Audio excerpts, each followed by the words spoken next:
നമസ്കാരം. പാകിസ്ഥാനായി ചാരപ്രവൃത്തി നടത്തുന്നുവെന്ന വിവരത്തിന്റെ അടിസ്ഥാനത്തിൽ വിവിധയിടങ്ങളിൽ NIA റെയ്ഡ്. 8 സംസ്ഥാനങ്ങളിലെ 15 ഇടങ്ങളിലായിട്ടാണ് അധികൃതർ റെയ്ഡ് നടത്തിയത്. ഡൽഹി, മഹാരാഷ്ട്ര, ഉത്തർപ്രദേശ്, രാജസ്ഥാൻ, പശ്ചിമ ബംഗാൾ, അസം, ഹരിയാന, ഛത്തീസ്ഗഡ് എന്നീ സംസ്ഥാനങ്ങളിലെ വിവിധയിടങ്ങളിലാണ് റെയ്ഡ് നടത്തിയത്. CRPF ജവാന്റെ അറസ്റ്റിന് പിന്നാലെ എടുത്ത കേസിലായിരുന്നു പരിശോധന. പാക് ഇന്റലിജൻസുമായി ബന്ധമുള്ള ആളുകളെ കേന്ദ്രീകരിച്ചായിരുന്നു പരിശോധന നടന്നത്. നിരവധി ഇലക്ട്രോണിക് ഉപകരണങ്ങളും സാമ്പത്തിക രേഖകളും അടക്കം റെയ്ഡ് നടന്ന വീടുകളിൽ നിന്ന് NIA സംഘം പിടിച്ചെടുത്തിട്ടുണ്ട്. ഇന്ത്യ വിരുദ്ധ തീവ്രവാദ തന്ത്രത്തിന്റെ ഭാഗമായിട്ടാണ് പാകിസ്ഥാനിൽ നിന്നുള്ള ചാരസംഘാംഗങ്ങൾ ഇന്ത്യയിലുള്ളവരുമായി ബന്ധപ്പെട്ടത്. പാകിസ്ഥാനിലെ ചാരസംഘങ്ങളുമായി ബന്ധപ്പെടുകയും ചാരവൃത്തി പ്രവർത്തനങ്ങൾക്ക് പണം കൈപ്പറ്റുകയും ചെയ്തെന്ന കൃത്യമായ വിവരത്തിന്റെ അടിസ്ഥാനത്തിലായിരുന്നു നീക്കങ്ങൾ. പാകിസ്ഥാന് രഹസ്യ വിവരങ്ങൾ ചോർത്തി നൽകിയതിന് താനെയിലെ എഞ്ചിനീയർ പിടിയിലായിരുന്നു. മഹാരാഷ്ട്ര പോലീസിന്റെ ഭീകരവിരുദ്ധ സ്ക്വാഡായിരുന്നു ഇയാളെ അറസ്റ്റ് ചെയ്തത്. പ്രതിരോധ സാങ്കേതിക സ്ഥാപനത്തിൽ ജൂനിയർ എഞ്ചിനീയറായ രവീന്ദ്ര വർമ്മ എന്നയാളാണ് അറസ്റ്റിലായത്. യുദ്ധക്കപ്പലുകളെയും അന്തർവാഹിനികളെയും കുറിച്ചുള്ള തന്ത്രപ്രധാനമായ വിവരങ്ങൾ, സ്കെച്ചുകൾ, ഡയഗ്രമുകൾ, ഓഡിയോകൾ എന്നിവയിലൂടെ പാകിസ്ഥാന് കൈമാറുകയായിരുന്നു. ഇന്ത്യയിലും വിദേശത്തുമുള്ള നിരവധി ബാങ്ക് അക്കൗണ്ടുകൾ വഴി ഇയാൾ പണം സ്വീകരിച്ചതായും പോലീസ് പറയുന്നു.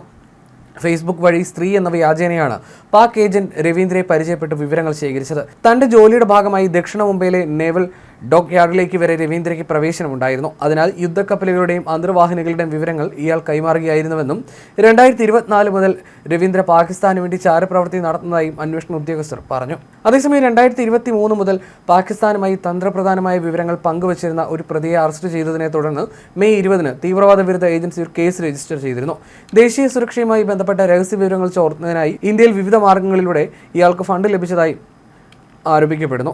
ഭാരതീയ ന്യായ സംഹിത സെക്ഷൻ 61(2), 147, 148, 1923 ഔദ്യോഗിക രഹസ്യ നിയമത്തിലെ സെക്ഷൻ 3(5), 1967 UP ആക്ടിലെ സെക്ഷൻ 18 എന്നീ വകുപ്പുകൾ പ്രകാരം രജിസ്റ്റർ ചെയ്ത കേസിലും NIA അന്വേഷണം തുടരുകയാണ്.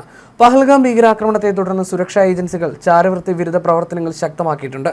ഇതിന്റെ ഫലമായി കഴിഞ്ഞ 2 ആഴ്ചക്കിടെ പഞ്ചാബ്, ഹരിയാന, ഉത്തർപ്രദേശ് എന്നിവിടങ്ങളിൽ നിന്ന് കുറഞ്ഞത് 12 പേരെങ്കിലും അറസ്റ്റ് ചെയ്തിട്ടുണ്ടെന്നാണ് ഇന്ത്യ ടുഡേ റിപ്പോർട്ട് ചെയ്യുന്നത്. അതേസമയം പാകിസ്ഥാന് വേണ്ടി ചാരവൃത്തി നടത്തിയെന്ന കേസിൽ അറസ്റ്റിലായ വ്ളോഗർ ജ്യോതി മൽഹോത്ര കണ്ണൂരിലെത്തിയിരുന്നു എന്ന വിവരങ്ങൾ പുറത്തു വന്നിരുന്നു. കഴിഞ്ഞ തെയ്യക്കാലത്ത് കളിയാട്ടങ്ങളുടെ ഭൂമിയായ പയ്യന്നൂരിലും ഇവർ എത്തിയിട്ടുണ്ടെന്ന തെളിവുകളായിരുന്നു ലഭ്യമായത്. ഏത് ഗൈഡിന്റെ കൂടെയായിരുന്നു ഇവർ പയ്യന്നൂർ സന്ദർശിച്ചതെന്ന കാര്യം അന്വേഷിച്ചു വരികയാണ്.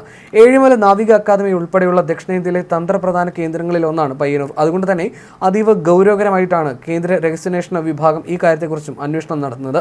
പയ്യന്നൂരിലെ കാങ്കോൽ, ആലക്കാട്, കാശിപുരം വനശാസ്ത്ര ക്ഷേത്രത്തിൽ ജ്യോതി മൽഹോത്ര എത്തിയതായിട്ടാണ് കരുതുന്നത്. ഇവിടെ ഉത്സവത്തിന്റെ വീഡിയോ വ്ലോഗ് ചെയ്തതിൽ നിന്നാണ് കാര്യം വ്യക്തമാകുന്നത്. ട്രാവൽ വിത്ത് ജോ എന്ന യൂട്യൂബ് ചാനലിലാണ് ജ്യോതി തന്റെ ട്രാവൽ വ്ലോഗുകൾ അപ്ലോഡ് ചെയ്തിരിക്കുന്നത്. ഏഴിമല നാവിക academy, DSC centre, CRPF camp തുടങ്ങി പ്രതിരോധ മേഖലയുമായി ബന്ധപ്പെട്ട് മറ്റ് ജില്ലകളിൽ ഇല്ലാത്ത പ്രധാനപ്പെട്ട കേന്ദ്രങ്ങൾ കണ്ണൂർ ജില്ലയിലുണ്ട്. അതുകൊണ്ട് തന്നെ എന്തുദ്ദേശത്തിലാണ് ഇവർ കണ്ണൂരിലെത്തിയതെന്നും ആരുടെയെങ്കിലും ഭാഗത്തു നിന്ന് ഏതെങ്കിലും തരത്തിലുള്ള സഹായം ഇവർക്ക് ലഭിച്ചിട്ടുണ്ടോ എന്നും അന്വേഷിക്കുന്നുണ്ട്.